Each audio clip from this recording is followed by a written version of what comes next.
مرحب بيكي. وفي البداية أنا نعم. حابب أنقل صورة الشعب المصري تجاه موقف قناة الجزيرة. الشعب المصري يرى أن قناة الجزيرة ليست تدعم غير الإرهاب في مصر. الشعب المصري يرى أن قناة الجزيرة تتحكم بموجب كشك على دولة الخليج اسمه طيب قطر، سيد حسن، وبيتدخل أنت تدخل معنا كافر وواضح داخل أنت مصر. تشارك معنا الآن. أنا أشارك معكم لنقل صورة ورأي الشعب المصري ونحن نرحب بمشاركتك. إذا أين المشكلة؟ وتوضيحها. إذا ونحن رحبنا بمشاركتك وطلبنا مشاركتك. وليس هناك مشكلة. وليس هناك مشكلة على الإطلاق. أنا بعرض الصورة كاملة من تداعيات الأحداث ومن موقف الشعب المصري تجاه قناة الجزيرة بالفعل، التي تحرض على العنف والتي تحرض على الجيش المصري وتدعم الإرهاب وفقا لمصالح غربية. لأن احنا في الفترة دي يعني مصر تتعرض لخطر رهيب جدا من قبل جماعات إرهابية تريد حرق الوطن وتريد تدمير الوطن وتعلي مصلحة شخصية ومصلحة رئيس للجماعة دون مصلحة الوطن، تعلي مصلحة مشروع سياسي دون مصلحة الوطن. في اللحظة اللي احنا فيها حاليا مصر بتواجه بشعبها وبجيشها وبشرطتها إرهاب واقع عليها بسبب هذه الجماعة الإرهابية. هل يستحق فضل اعتصام كل هذا الثمن الباهظ الذي دفع أول أمس؟ سيدتي الفاضلة، هذا ليس اعتصام سلمي. نحن نكفي الحق الاعتصامات السلمية والاحتجاجات السلمية لكل أصحاب الرأي حتى لو اختلفنا في رأيهم، والدم له حرمة، ولكن هذه كانت بؤر إجرامية يتستر فيها بعض الخارجين عن القانون أمثال البلتاجي وصفوت حجازي ومحمد بديع، الذين يعملون لمصالح الأمريكان ويعملون لمصالح المجتمع الدولي ويعملون لمصالح الغرب بشكل كامل والصهاينة بالأخص لتنفيذ مخطط داخل مصر. من قتل المئات؟ من قتل هو من أراد من قتل هو من أراد تصعيد العنف في الشارع المصري، ومن قتل هو من رفع السلاح في وجه الدولة المصرية وفي وجه الشعب المصري وأراد تنفيذ مخطط إما أحكم أو إما أحرق. يعني من قتل أيضا؟ أنا لم أفهم كلامك. من حرق الكنائس؟ الإخوان قتلوا أنفسهم.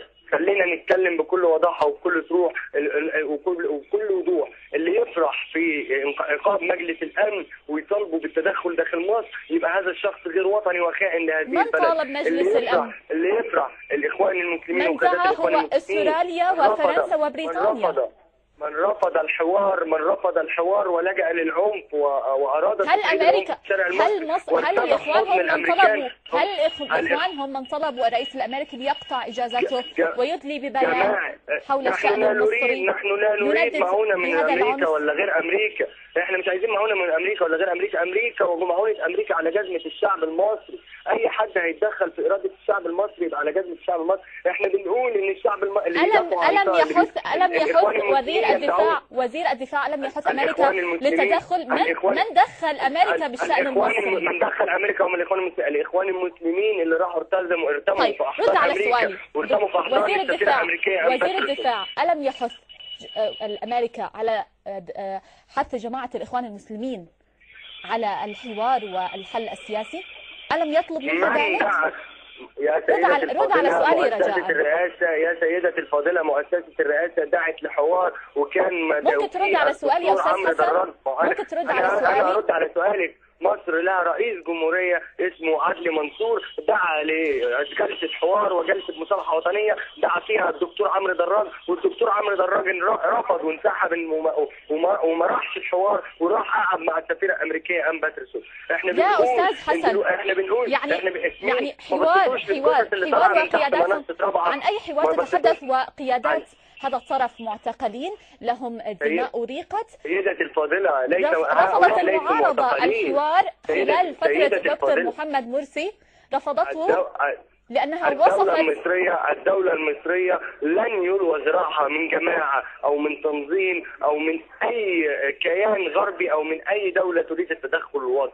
الإخوان المسلمين بيقولوا إنهم بيدافعوا عن ثورة 25 يناير، والشعب المصري خرج يوم 30 يونيو لعودة ثورة 25 يناير التي سرقتها جماعة الإخوان المسلمين. نحن الآن نستكمل ثورة 25 يناير في موجتها الأعظم يوم 30 يونيو الأكثر حشدا والأكثر وعيا ضد هذه الجماعة المتطرفة التي تريد حرق الوطن.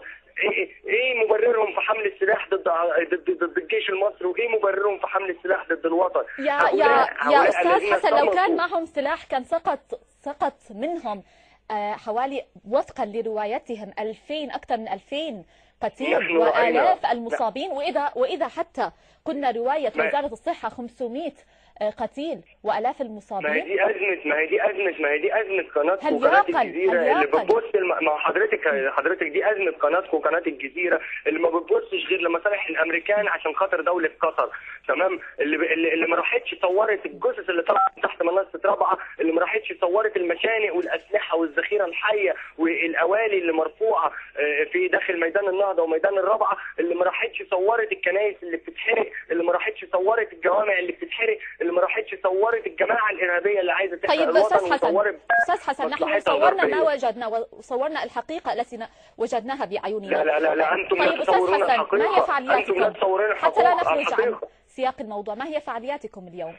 دعوتم اليوم الى جمعه للجان الشعبيه، ما هي احنا بنقول ان الشعب المصري واقف ورا القوات المسلحه المصريه وبيدعم الحرب ضد الارهاب وكل من يعتدي على مقدسات الوطن وكل من يريد بهذا الوطن الخراب والدمار. ليس له مكان في داخلنا وليس له مكان وسطينا. احنا بنقول ان احنا هنعيش على ارض البلد دي مسلمين ومسيحيين ايد واحده وحاجه واحده. الكنيسه زيها زي الجامع، كلها بيوت ربنا. احنا بنقول ان مفيش اي داعي لاي حد ان هو يحمل السلاح في وشنا.